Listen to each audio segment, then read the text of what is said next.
السلام عليكم ورحمة الله وبركاته. أهلا بحضراتكم متابعينا الكرام بفيديو جديد على قناتكم مكة سبورت.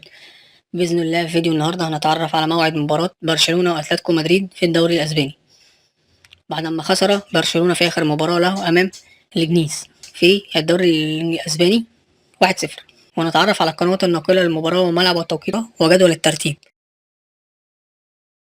وفي البداية نصلي على النبي أشرف الخلق أجمعين سيدنا محمد عليه الصلاة والسلام. ولو عجبك الفيديو وريت تعملنا بلايك والاشتراك في القناة ليوصلك كل جديد إن شاء الله. وعليكم التفاصيل الآن. يستضيف نادي برشلونة نادي أتلتيكو مدريد في الدوري الأسباني في الجولة 18 على ملعب لويس كامبانيز الأولمبي، وسوف تقام المباراة يوم السبت 21/12/2024 من شهر ديسمبر، وسوف تنطلق صفارة المباراة الساعة 9 مساء بتوقيت تونس والمغرب والجزائر، والساعة 10 مساء بتوقيت مصر وليبيا والسودان، والساعة 11 بتوقيت السعودية وقطر والعراق وسوريا وفلسطين واليمن والكويت والأردن، والساعة 12 مساء بتوقيت الإمارات وعمان. وسوف تذاع المباراة على قناة بين سبورت 1.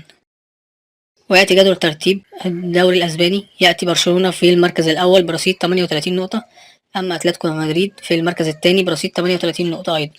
وفي النهاية لو عجبك الفيديو ريت تدعمنا بلايك والاشتراك في القناة ليوصلك كل جديد إن شاء الله.